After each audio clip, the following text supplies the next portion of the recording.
Hello all, welcome to LTX classes. And ఈరోజు మనం the most important current affairs for prelims 2023 చూసే ముందు last డేలో మనం ఒక కరెంట్ అఫైర్ ఆర్టికల్ అనేది చూసాం కదా. దాని బేసిస్ ఒక క్వశ్చన్ కూడా నేను ఫ్రేమ్ చేయడం జరిగింది. సో ఫస్ట్ దాని ఆన్సర్ అనేది చూసిన తర్వాత అప్పుడు we shall see today's article.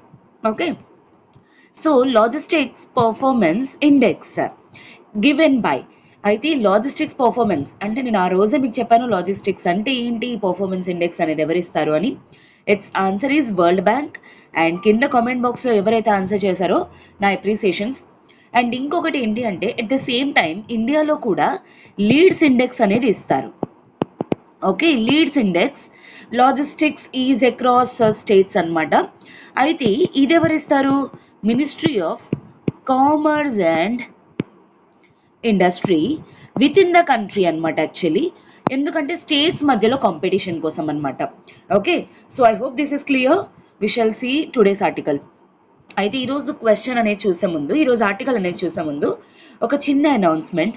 మన ఎల్టీఎక్స్ క్లాసెస్ వాళ్ళు ఇప్పుడు మనం ఎలా అయితే డైలీ ఒక కరెంట్ అఫైర్ ఆర్టికల్ కాంప్రహెన్సివ్గా కవర్ చేస్తున్నామో అలానే ప్రతిరోజు కూడా like more than 5 or 6 articles లాగా కవర్ చేస్తూ మన యూపీఎస్సీ ప్రిలిమ్స్ కోసం ఎక్స్క్లూసివ్గా కరెంట్ అఫైర్స్ అనేవి కవర్ చేయాలన్న కాంటెక్స్ తోటి the ultimate current affairs revision module అనేది ఫర్ ప్రిలిమ్స్ 2023 తీసుకుని రావడం జరిగింది.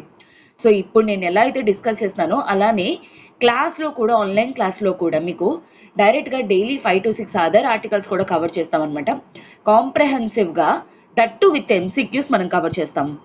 ఓకే, సో మీకు దీంట్లో టోటల్ 50 hours ప్లస్ టీచింగ్ అనేది వస్తుంది. అంటే అర్థం చేసుకోండి, లైక్ అరౌండ్ మీకు 250+ ఆర్టికల్స్ డైలీ కవర్ అవుతుంది. I mean to say total మీరు ఎగ్జామ్కి వెళ్ళే లోపల 250+ ఆర్టికల్స్ కవర్ అవుతాయి అనమాట మీకు. అండ్ అలానే లాస్ట్ 12 months రివిజన్ అనేది చేస్తాం. మంత్లీ పీడిఎఫ్స్ అనేవి వెంటనే ప్రొవైడ్ చేస్తూ గ్రాండ్ టెస్ట్ అనేవి కూడా కండక్ట్ చేస్తాం. సో ఈ విధంగా మీకు టోటల్గా 3 times రివిజన్ అనేది జరుగుతుంది. అయితే ఇదంతా కూడా కేవలం మీకు ఎంతకు వస్తుంది? 999 రూపీస్కే ప్రొవైడ్ చేస్తున్నారు. సో కరెంట్ అఫైర్స్ అనేది అందరికీ కూడా ఎంత ఇంపార్టెంట్ అనేది తెలిసిందే. సో అందుకోసమే మన డైరెక్టర్ సార్ ఏంటంటే అఫోర్డబుల్గా పెట్టడం అనేది జరిగింది ప్రైస్ అనేది. సో ఎవరు ఫర్దర్గా ఇంకా డిలే చేయకుండా జాయిన్ అయ్యే ప్రయత్నం అనేది చేయండి. అయితే ఇది మీకు కేవలం ప్రిలిమ్స్ 2023 వరకు మాత్రమే వ్యాలిడ్. తర్వాత మీకు ఇంకా ఏమైనా ఎంక్వైరీస్ కానీ ఉంటే 7893899553 ఇది Pratyusha ma'am number. Pratyusha ma'am call చేసి మీ డౌట్స్ అనేవి క్లియర్ చేసుకొని జాయిన్ అయ్యే ప్రయత్నం అనేది చేయండి. Okay, so the most important current affairs for prelims 2023 LTX classes. ఈ రోజు ఆర్టికల్ వచ్చేసరికి this is very very important article. This is like GS 3లో సైన్స్ అండ్ టెక్నాలజీలో మీకు very very important. If at all మీరు ప్రీవియస్ ఇయర్స్లో కానీ questions observe చేసినట్టయితే మీకు సైన్స్ అండ్ టెక్నాలజీ రిలేటెడ్ ఇండియాలోని ఎటువంటి టైప్ ఆఫ్ వార్ఫేర్స్ ఉన్నాయి, ఇండియాలో ఎటువంటి టైప్ ఆఫ్ సైన్స్ అండ్ టెక్నాలజీలోని అంటే I mean like India INS ships అవనియండి, లేదంటే విక్రమాదిత్య, ఐఎన్ఎస్ విక్రాంత్, ఇలాంటి టైప్ ఆఫ్ క్వశ్చన్స్ అనేవి ఏ వార్ఫేర్ ఎటువంటి వెపనరీ వాడుతున్నారు, comparisons with India, UK, France, Russia, ఇలా క్వశ్చన్స్ అనేవి వెరీ వెరీ కామన్ అనమాట. సో అందుకే దానికి రిలేటెడే మీకు ఒక కరెంట్ అఫైర్ ఆర్టికల్ అనేది నేను చూస్ చేసుకోవడం జరిగింది. So that is like INS Vikrant. INS అంటే ఫుల్ ఫామ్ ఏంటి? Indian naval ship. Indian naval ship Vikrant అనమాట. వి అంటే ఎక్స్ట్రాడినరీ అని అర్థం. ఓకే, ఎక్స్ట్రాడినరీగా అని అర్థం అనమాట.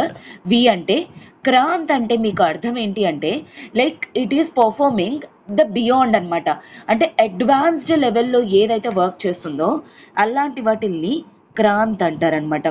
సో ఎక్స్ట్రాడినరీగా అడ్వాన్స్డ్గా పనిచేసేదాన్ని ఈ విక్రాంత్ అంటారని మన ఈ ఏదైతే ఈ షిప్ ఉందో దీనికోసం ఐఎన్ఎస్ విక్రాంత్ అని పేరు పెట్టడం జరిగిందనమాట.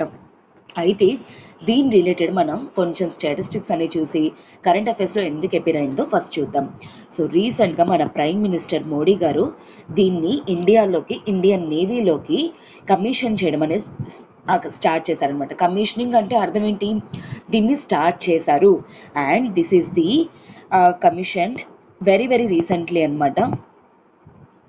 అండ్ నెక్స్ట్ వచ్చేసరికి this is the first indigenous aircraft carrier అనమాట. ఎయిర్క్రాఫ్ట్ క్యారియర్ అంటే అర్థం ఏంటి? ఇండిజీనస్ అంటే అర్థం ఏంటి అంటే ఇండియాలోని కంప్లీట్గా డెవలప్ చేసింది అని అర్థం. ఎయిర్ క్రాఫ్ట్ క్యారియర్ అంటే ఏంటి? ఈ షిప్ ఇక్కడ ఏదైతే మీకు కనిపిస్తుందో ఈ షిప్లోని మీకు టోటల్ అంతా కూడా ఎయిర్ క్రాఫ్ట్స్ అనేవి పెడతారనమాట. సో దట్ ఎప్పుడైనా ఆపోజిట్ కంట్రీ వాళ్ళు, ఎనిమీ కంట్రీ వాళ్ళు ఇండియా మ్యారిటైమ్ బోర్డర్లోకి అంటే వాటర్ ఏరియాస్లోకి ఎంటర్ అయితే ఈ ఎయిర్ క్రాఫ్ట్స్ అనేవి యూజ్ చేస్తారనమాట. సో దీనికి రిలేటెడ్ చిన్న స్టాటిస్టిక్స్ ఏంటి అంటే దీని విడ్త్ వచ్చేసరికి మనకి 62 మీటర్స్ అనమాట.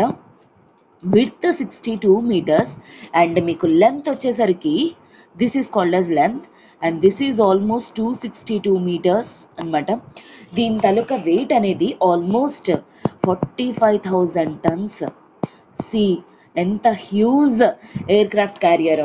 ఓకే, అయితే మీకు ఈ పాటికి డౌట్ వచ్చి ఉండాలి, మేడం అయితే దీనికి ఈ పేరు ఎందుకు, వై దిస్ నేమ్ అనేది మీకు డౌట్ వచ్చే ఉండాలి. సో యాక్చువల్లీ ఇండియాలోని ఫర్ ద ఫస్ట్ టైం ఏంటి అంటే మనం 1961 టైం పీరియడ్లోని యూకే తాలూకా ఒక ఎయిర్ క్రాఫ్ట్ క్యారియర్ అనేది ఇండియాలోకి తెప్పించుకున్నాం. ఎందుకంటే ఇండియన్ సెక్యూరిటీ బార్డర్ కోసం అని చెప్పేసి. అయితే దాని పేరే విక్రాంత్ అనమాట. ఓకే, విక్రాంత్. అందుకే మన ఏంటి అంటే ఇది ఫస్ట్ మన ఎయిర్ క్రాఫ్ట్ క్యారియర్ కాబట్టి యూకే నుండి తెప్పించుకున్నాం కాబట్టి ఇప్పుడు మనం కొత్తగా ఏదైతే కన్స్ట్రక్ట్ చేసుకున్నామో ఆ కన్స్ట్రక్షన్కి పేరు అనేది విక్రాంత్ అని, ఐఎన్ఎస్ విక్రాంత్ అని నేమ్ చేసుకున్నాం అనమాట. సో ఇది ఎప్పుడు ఇండియాలోకి ఎంటర్ అయింది? 1961. అది గుర్తుపెట్టుకోండి. ఇదేంటి అంటే ఇండియాలోని చాలా మిలిటరీ ఆపరేషన్స్ అనేవి ప్లే చేసింది. అందులో మెయిన్ ఇంపార్టెంట్ ఆపరేషన్ వచ్చేసరికి మనకి 1971 అనమాట. 1971లోని మనకి ఎవరితో వార్ అయింది? పాకిస్తాన్తో వార్ అయింది. అదే మన liberation of Bangladesh. Okay, Bangladesh liberation వార్లోని మనం ఇండియా పాకిస్తాన్తో ఫైట్ చేసినప్పుడు మనం యూజ్ చేసిన aircraft carrier this Vikrant అనమాట. అందుకే దీన్ని మనం చాలా స్పెషల్ రోల్ ప్లే చేస్తూ దీనికి స్పెషల్ ఇంపార్టెన్స్ అనేది కూడా మనం ఇస్తూ దీని పేరు ఇప్పుడు మనం కొత్తగా ఏదైతే కట్టుకున్నామో దానికి మనం అదే పేరు అనేది పెట్టుకోవడం జరిగింది. అయితే ఇప్పుడు ఐఎన్ఎస్ విక్రాంత్ గురించి కొంత డీటెయిల్స్ అనేవి మీకు చెప్తాను, గుర్తుపెట్టుకోండి. ఆల్రెడీ దాని క్యారెక్టరిస్టిక్స్ చెప్పాను, హైట్, వెయిట్, ఎంత లెంత్ ఎక్సెట్రా అని చెప్పేసి. This is the largest ever worship అనమాట. ఇండియాలోని ఇంతకుముందు వరకు ఎప్పుడూ లేనంత పెద్ద ఎవర్ వార్షిప్ అనమాట మన మ్యారిటైమ్ హిస్టరీలోని. మ్యారిటైమ్ అంటే అర్థం ఏంటమ్మా? వాటర్ రిలేటెడ్ అని. అంటే ఇది ఒకవేళ మనం ఇచ్చామనుకోండి ఎవరికి వెళ్తుంది? గవర్నమెంట్ ఎవరికి ఇస్తుంది? ఇండియన్ నేవీలోకి వెళ్తుంది. అదొకటి గుర్తుపెట్టుకోండి. And this is the first indigenously developed అంటే అర్థం ఏంటి? ఇండియాలోని డెవలప్ అయ్యింది. ఇండియాలోని డిజైన్ చేశారు, డెవలప్ అయ్యింది ఎక్సెట్రా. అయితే మీకు మరి మేడం మరి డిజైన్ ఎవరు చేశారు, డెవలప్ ఎవరు చేశారు? ఎందుకంటే ఇటువంటి క్వశ్చన్స్ కూడా మనకి ఇంపార్టెంట్. డిజైనింగ్ వచ్చేసరికి మనకి ఎవరు చేశారంటే Indian navies in house worship design bureau. ఇది ఇండియన్ నేవీలోని ఇన్ కంట్రోల్ రూమ్ అనమాట. సో అది డిజైన్ చేసింది. డెవలప్ వచ్చేసరికి మనకి అంటే దాని కన్స్ట్రక్షన్ అనేది ఎవరు చేశారంటే Cochin ship yard limited. So Cochin ship yard limited వాళ్ళు దీన్ని కన్స్ట్రక్ట్ చేయడం అనేది జరిగింది. అండ్ ఇంకొకటి ఏంటి అంటే ఇక్కడ నేను ఇంపార్టెంట్ థింగ్ చెప్తున్నాను. యాక్చువల్లీ ఇదేంటి అంటే రీసెంట్గా స్టార్ట్ అయింది అని చెప్పేసి అన్నాను కదా. సో స్టార్టెడ్ అనమాట 2022లోని. ఎక్కడ? కొచ్చిలోనమాట. ఎవరు లాంచ్ చేశారు? ప్రైమ్ మినిస్టర్ మోడీ గారు దీన్ని కమిషన్ చేయడం అనేది జరిగిందనమాట. అయితే ప్రజెంట్ యాజ్ ఆఫ్ నౌ ఇప్పుడు స్టార్ట్ అయింది. మరి దీనికి ముందే ఏముండేది? మన దగ్గర ఎంతవరకు కూడా ఐఎన్ఎస్ విక్రమాదిత్య ఉండింది. గుర్తుపెట్టుకోండి. ఈ ఐఎన్ఎస్ విక్రమాదిత్య గురించి క్వశ్చన్ అనేది అడగచ్చు. ఇది మనం సోవియట్ నుండి తెప్పించుకున్నది, అంటే రష్యా నుండి మనం తెప్పించుకుంది అనమాట. సో యాక్చువల్లీ 2013లో దీన్ని కమిషన్ చేయడం అనేది జరిగింది. ఓకేనా? So this is about this. And ఇంకొకటి ఏంటి అంటే ఆల్మోస్ట్ దీంట్లోని 30 ఎయిర్ క్రాఫ్ట్స్ అనేవి పట్టేస్తాయి అనమాట. At a time 30 air crafts అనేది దీని నుండి లాంచ్ చేయొచ్చు. అండ్ ఇంకొకటి ఏంటంటే దీంట్లో యూజ్ చేసిన టెక్నాలజీ ఏంటి అంటే స్టోబర్ అంటే అర్థం ఏంటి? Short take off, short take off but assisted recovery, but assisted recovery అంటే అర్థం ఏంటి తెలుసా? స్టోబర్ టెక్నాలజీ అంటే ఫర్ ఎగ్జాంపుల్ లైక్ ఇప్పుడు ఎయిర్ క్రాఫ్ట్ అనేది లాంచ్ చేస్తున్నారు. సో ఎనిమిది ఏదో అటాక్ చేస్తుంది, ఎనిమిది అటాక్ చేస్తున్నప్పుడు మన ఎయిర్ క్రాఫ్ట్ అనేది లాంచ్ చేస్తున్నారు. సో ఆ టైంలో షార్ట్ టేక్ ఆఫ్ అంటే కొంచెం స్కై జంప్ అనేది చేసి దీన్ని లాంచ్ చేస్తారనమాట. అలా స్కై జంప్ చేసి లాంచ్ చేసిన వెహికల్స్ని, ఎయిర్ క్రాఫ్ట్స్ని స్టోబర్ టెక్నాలజీ అంటారు. అంటే short take off but assisted recovery. ఇక్కడ మీకు ఉంది షార్ట్ టేక్ ఆఫ్ అని కూడా అర్థమవుతుంది అనమాట మీకు. అండ్ టోటల్ ఆన్ బోర్డ్లోని ఆల్మోస్ట్ 76%, ఈవెన్ కన్స్ట్రక్ట్ చేయడం, డిజైన్ చేయడమే కాదు, ఈ మెటీరియల్స్ కూడా 76% ఆఫ్ మెటీరియల్స్ ఏంటంటే ఇండిజినస్లీ మనం ఎక్వైర్ చేసుకున్నవి అనమాట. సో దీని ద్వారా మనకి ఏమవుతుంది, డిఫెన్స్ టెక్నాలజీలోని ఇండియా మేక్ ఇన్ ఇండియా అనేది ఫాలో అవుతుందని మనకి క్లియర్గా అర్థమవుతుంది డిఫెన్స్ టెక్నాలజీలోని. సో దీని ద్వారా ఏంటంటే మెయిన్ ఇదంతా ఓకే, మరి దీని తాలూకా సిగ్నిఫికెన్స్ ఏంటి, దీని ఇంపార్టెన్స్ ఏంటి, అసలు ఎందుకు మనం డెవలప్ చేసుకోవాలి? మెయిన్ ఏంటి అంటే మనం డెవలప్ చేసుకోవడం ద్వారా మనకి మన డిఫెన్స్ టెక్నాలజీలోని సెల్ఫ్ రిలయన్స్ అనేది ఇంక్రీజ్ అవుతుంది. సెల్ఫ్ రిలయన్స్ అంటే అర్థం ఏంటి? మనం బయట కంట్రీ దగ్గర నుండి ఏ టెక్నాలజీ కోసం, ఏ దాని మీద కోసం మనం డిపెండ్ అవ్వాల్సిన అవసరం లేదు. అలానే మన డిఫెన్స్ సెక్టార్ తాలూకా డిఫెన్స్ మ్యానుఫ్యాక్చరింగ్ ఏదైతే ఉందో ఆ డిఫెన్స్ మ్యానుఫ్యాక్చరింగ్ కూడా స్ట్రాంగ్ అవుతుంది ఇండియాలోని. అండ్ అలానే మన బయట కంట్రీస్ వాళ్ళకి కూడా మనం ఏంటి అంటే మనం అమ్మే కెపాసిటీ అనేది ఉంటుందన్నమాట. మెయిన్ ఇలాంటి ఇండిజినస్ ఎయిర్ క్రాఫ్ట్ టెక్నాలజీ అనేది వెరీ ఫ్యూ కంట్రీస్కే ఉందన్నమాట. ఆ ఫ్యూ కంట్రీస్లోని ఇప్పుడు ఇండియా కూడా జాయిన్ అయ్యిందనమాట.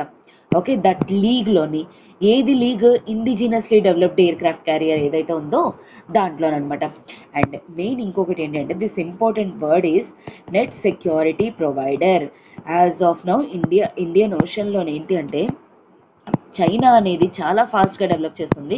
యాక్చువల్లీ లాస్ట్ ఇయర్ 2022లోనే మనం ఎలా అయితే డెవలప్ చేసామో వాళ్ళ తాలూకా ఇండిజినస్ టెక్నాలజీ ఫ్యూజియన్ 2022 ఇది గుర్తుపెట్టుకోండి. ఇఫ్ అట్ ఆల్ ఇలాంటి క్వశ్చన్స్ అడిగారు అనుకోండి మీకు ఎగ్జామ్స్లోని ఎవరు కానీ, ఫ్యూజియన్ 2022 చైనాలో ఉందనమాట. ఐఎన్ఎస్ విక్రమ్త్ అనేది ఇండియా లాస్ట్ ఇయర్ సేమ్ ఇద్దరం కూడా డెవలప్ చేయడం అనేది జరిగింది. మెయిన్ ఇండియన్ ఓషన్లోని ఈ నెట్ సెక్యూరిటీ ప్రొవైడర్ కింద ఇఫ్ అట్ ఆల్ చైనా దగ్గర ఇలాంటి ఎయిర్ క్రాఫ్ట్ క్యారియర్స్ డెవలప్ చేస్తున్నప్పుడు ఇదే ఎయిర్ క్రాఫ్ట్ క్యారియర్ టెక్నాలజీ ఇండియాలో లేదంటే మనం ఆటోమేటిక్గా ఇండియన్ ఓషన్లోని కాంపిటీషన్ అనేది లూజ్ అయిపోతాం అనమాట. సో మన ఇంపోర్ట్స్ కానీ ఎక్స్పోర్ట్స్ కానీ సేవ్ చేసుకోవడానికి ఇండియన్ ఓషన్లోని మనం కూడా రోల్ ప్లే చేయాలి అంటే అంతే కాంపిటేటివ్ టెక్నాలజీ అనేది ఇండియాలో ఉండాలి. సో ఇప్పుడు ఏదైతే కాంపిటేటివ్ ఉందో ఈ ఐఎన్ఎస్ విక్రమ్త్ ఏదైతే ఉందో దానికి కాంపిటేటివ్గా ఉంటుందన్నమాట. అండ్ అలానే ఇంకొకటి ఏంటి అంటే దీనివల్ల ఇలాంటి టెక్నాలజీస్ అనేవి పర్ఫార్మెన్స్ చేయడం వల్ల వేరే కంట్రీ వాళ్ళు ఎవ్వరూ కూడా ఇండియా మీద అటాక్ చెయ్యాలి అనే థాట్తో ఉండరనమాట.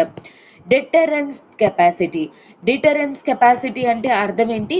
ఇట్స్ లైక్ మన దగ్గర ఎప్పుడైతే టెక్నాలజీ అనేది ఉందో అప్పుడు ఆటోమేటిక్గా మిగతా వాళ్ళు ఏంటి అంటే దాన్ని చూసి భయపడతారు. ఎందుకంటే అలాంటి ఎయిర్ క్రాఫ్ట్ క్యారియర్స్ అనేవి very very less countries like for example like US, Russia, UK, China, India ఇలాంటి ఫ్యూ కంట్రీస్లో తప్ప ఇంకా అన్ని కంట్రీస్లోని ఇలాంటి ఎయిర్ క్రాఫ్ట్ క్యారియర్స్ టెక్నాలజీ అనేది లేవన్నమాట. ఇండియాలోని ఆల్మోస్ట్ 7,500 కిలోమీటర్స్ కోస్ట్ లైన్ అనేది ఉండింది. సో ఇంత కోస్ట్ లైన్ ఉండేటప్పుడు అండ్ ఆల్మోస్ట్ నార్త్ అంతా కూడా అటు పంజాబ్, హర్యానా ఏరియాస్ నుండి ఇటు నార్త్ ఈస్ట్ ఏరియా వరకు కూడాను మనం బయట కంట్రీస్ తోటి మన బార్డర్ అనేది కవర్ అయి ఉంది. సో అలాంటప్పుడు మనకి ఏంటి అంటే ఇండియాలోని ఈ కోస్ట్ లైన్ సెక్యూరిటీ ఏదైతే ఉందో ఆ Coast line security and if at all మీకు గుర్తున్నట్లయితే ముంబై అటాక్స్ కూడా ఏంటి ఈ సీ నుండి వాళ్ళు ఎంటర్ అయిపోయారనమాట. సో ఇలాంటివన్నీ మనం ఎలిమినేట్ చేసి ఇండియా ఒక నెట్ సెక్యూరిటీ ప్రొవైడర్ అవ్వాలి అంటే ఖచ్చితంగా ఇటువంటి టెక్నాలజీ ఏదైతే ఉందో అది ఇండియాలోని చాలా చాలా హ్యూజ్ రోల్ అనేది ప్లే చేస్తుంది. అండ్ మెయిన్ ఇంకొకటి గుర్తుపెట్టుకోండి అండ్ ఆన్సర్ రాసినప్పుడు మీరు కూడా దిస్ ఇంప్లైస్ అంటే దీనివల్ల ఏంటి అంటే డిఫెన్స్ టెక్నాలజీలోని మేక్ ఇన్ ఇండియా ఏదైతే ఉందో దాన్ని మనం ప్రాపగేట్ చేస్తున్నాం. గ్లోబల్ లెవెల్లోని వీఆర్ షోకేసింగ్ ఇండియాలోని ఎటువంటి టెక్నాలజీ ఉంది, ఎటువంటి డిజైనింగ్ మీద అడ్వాన్స్ థింగ్స్ అనేవి మనం ఎలా పర్ఫామ్ చేస్తున్నాం అనేది క్లియర్గా తెలుస్తుంది అనమాట. So I hope this is clear. మీకు ఐఎన్ఎస్ విక్రాంత్ గురించి సిగ్నిఫికెన్స్ చెప్పాను, దీని క్యారెక్టరిస్టిక్స్ అనేవి మెన్షన్ చేశాను. అండ్ యాజ్ ఆఫ్ నో మనకి ఏంటి అంటే దీంట్లో ఎటువంటి ఎయిర్ క్రాఫ్ట్స్ వాడతారు ఏంటి అనేది తెలీదు, బట్ 30 ఎయిర్ క్రాఫ్ట్స్ అనేవి వాడతారని మాత్రం మనకు తెలుసు. ఓకే, సో దీని బేసిస్ నేను ఒక క్వశ్చన్ అనేది కూడా ఫ్రేమ్ చేశాను, గుర్తుపెట్టుకోండి. ఇప్పుడు మనం ఏదైతే బిల్డ్ చేసామో అది మన వే బ్యాక్ ఇన్ 1961లోనే యూకే నుండి తెప్పించుకున్నాం. బట్ ఏదేంటది యూకే వాళ్ళు డెవలప్ చేసింది. బట్ రీసెంట్గా మనం ఏదైతే ఇండియన్ నేవీలోకి కమిషన్ చేసామో అది completely indigenously designed and developed అనమాట. ఇండియాలోనే డిజైన్ చేయబడి డెవలప్ అయింది. కాకపోతే మెటీరియల్ వచ్చేసరికి 76% ఆఫ్ మెటీరియల్ ఇండిజినియస్లీ బిల్ట్ అనమాట. ఓకేనా? సో దీని మీద క్వశ్చన్ అనేది చూసే ముందు ఒక చిన్న అనౌన్స్మెంట్. మన ఎల్టీఎక్స్ క్లాసెస్ వాళ్ళు the ultimate current affairs revision module for UPSC prelims 2023 అనేది తీసుకురావడం జరిగింది. సో ఇప్పుడు మనం కరెంట్ అఫైర్స్ ఎంత కాంప్రహెన్సివ్గా అయితే కవర్ చేస్తున్నామో అంతే కాంప్రహెన్సివ్గా maximum number of articles last 12 months revise చేయడానికి అని చెప్పేసి ఈ ప్రోగ్రామ్ అనేది లాంచ్ చేయడం జరిగింది. ఇది నేనే డీల్ చేయబోతున్నాను. అండ్ దీంట్లో మీకు 50 hours ప్లస్ టీచింగ్ అనేది వస్తుంది. మీకు లాస్ట్ 12 months రివిజన్ అనేది జరుగుతుంది. విత్ ఎవ్రీ మంత్ పీడిఎఫ్స్ అనేవి ప్రొవైడ్ చేస్తూ గ్రాండ్ టెస్ట్ అనేవి కూడా కండక్ట్ చేస్తారనమాట. సో ఇది ప్రిలిమ్స్ 2023 వరకు కూడా వ్యాలిడ్ మీకు. ఇది ఇదంతా కూడా కేవలం మీకు 999 రూపీస్కే ప్రొవైడ్ చేయడం జరుగుతుంది. అయితే మీకు దీనికి రిలేటెడ్ ఏమైనా ఎంక్వైరీస్ కానీ ఉంటే 7893899553 ఇది Pratyusha ma'am number. Pratyusha ma'am call చేసి మీ డౌట్స్ అనేవి క్లియర్ చేసుకొని జాయిన్ అయ్యే ప్రయత్నం అనేది చేయండి. This is such a huge opportunity and మీకు ఏంటి అంటే గోల్డెన్ ఆపర్చునిటీ. కరెంట్ అఫైర్స్ అనేవి చాలా చాలా క్రూషియల్ రోల్ ప్లే చేస్తుంది ప్రిలిమ్స్ ఎగ్జామ్లోని. సో అందుకే ఇంకా ఫర్దర్గా డిలే చేయకుండా ఎవరైతే కరెంట్ అఫైర్స్ కాంప్రహెన్సివ్గా కవర్ చేయాలనుకుంటున్నారో త్వరగా జాయిన్ అయ్యే ప్రయత్నం అనేది చేయండి. మీకు లైవ్ ప్లస్ రికార్డెడ్ వేరియేషన్లో రాబోతున్నాయి. ఓకేనా? So question, consider the following statements regarding INS Vikrant. Okay, INS Vikrant గురించి. It is the first indigenously designed and built aircraft carrier for Indian navy. Indian navy కోసం ఇండిజినియస్గా ఫస్ట్ టైం డిజైన్ చేసి develop చేసిందంట. Next option, it is the largest ever warship in the maritime history of India. India maritime హిస్టరీలోని ఇది first largest ever warship అంట. So which are the following statements are true అని అడుగుతున్నారు. So 1 only ఏ, B 2 only, C both, D none. మీకు ఒకవేళ ఈ INS Vikrant కానీ అర్థమైంది అనుకోండి, కింద కామెంట్ బాక్స్లో మీరు ఆన్సర్ అనేది చేయండి. అదర్వైజ్ మీరు పెట్టలేకపోతున్నారు అంటే ఆర్టికల్ అనేది కరెక్ట్గా వినలేదు అని అర్థం. ఇంకోసారి వినడానికి ప్రయత్నం చేయండి. ఓకేనా? సో ఐ హోప్ మీకు అందరికీ కూడా క్లియర్గా అర్థమైంది అని చెప్పేసి మీరు ఇంతే కాంప్రహెన్సివ్గా చదువుకోండి కరెంట్ అఫైర్స్ అనేవి. సో దట్ డెఫినెట్లీ ఎటువంటి టైప్ ఆఫ్ క్వశ్చన్స్ ఎలా మనం ఫ్రేమ్ చేసిన ఎగ్జామ్లోని సింపుల్గా మనకు ఆన్సర్ చేసే కెపాసిటీ అనేది వస్తుంది. అండ్ ఇంకోటి గుర్తుపెట్టుకోండి, test play very very crucial role in the exam. Okay, so if at all మీకు ఈ వీడియో కానీ నచ్చినట్లయితే please do like, share and also subscribe to LTX classes channel. Have a good day students. Take care.